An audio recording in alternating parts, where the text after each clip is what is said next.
Bismillahirrahmanirrahim. Innal hamdalillah wassalatu wassalamu ala Rasulillah amma ba'd. Assalamualaikum warahmatullahi wabarakatuh.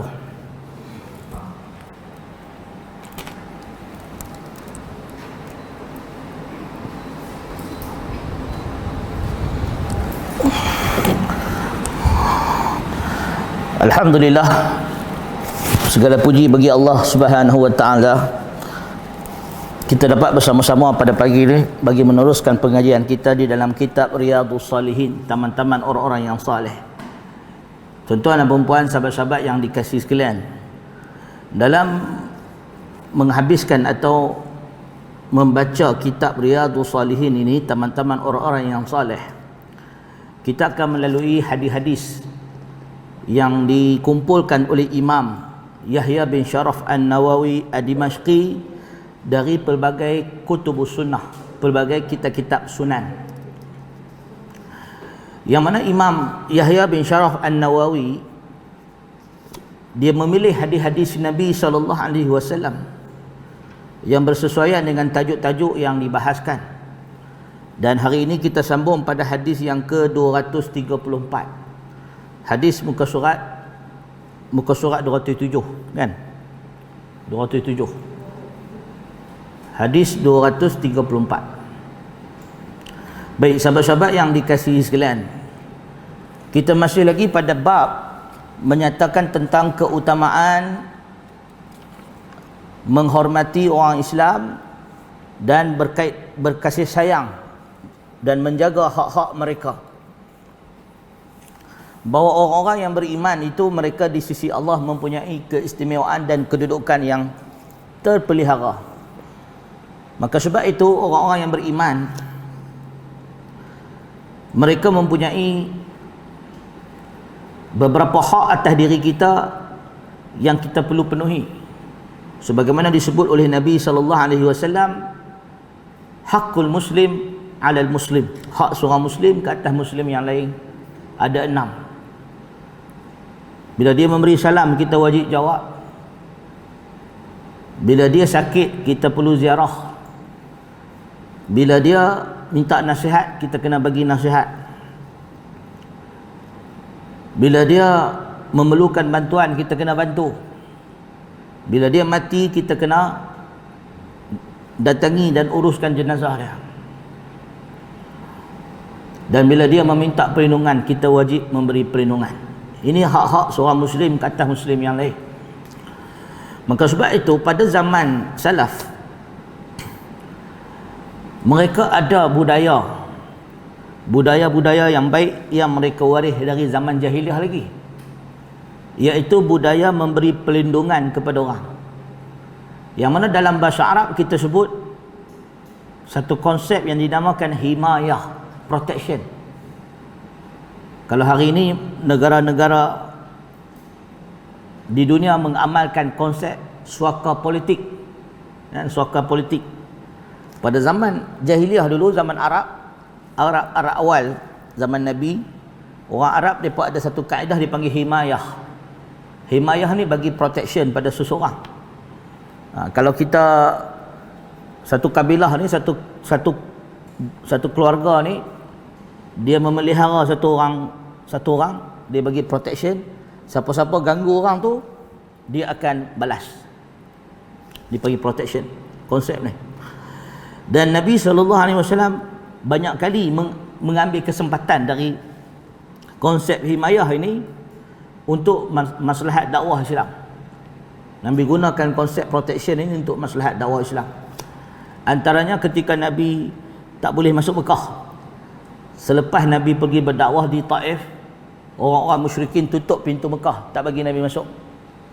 Maka Nabi SAW menghantar utusan kepada Mut'im bin Adi, salah seorang ketua kabilah yang ada di Mekah, untuk bagi perlindungan kepada Nabi, minta supaya Nabi dapat masuk Mekah. Dan Mut'im bin Adi seorang pemimpin Quraisy yang adil dan bertimbang rasa. So dia memberikan perlindungan kepada Nabi SAW, lalu Nabi dapat masuk Mekah. Maka ditanya oleh Abu Jahal,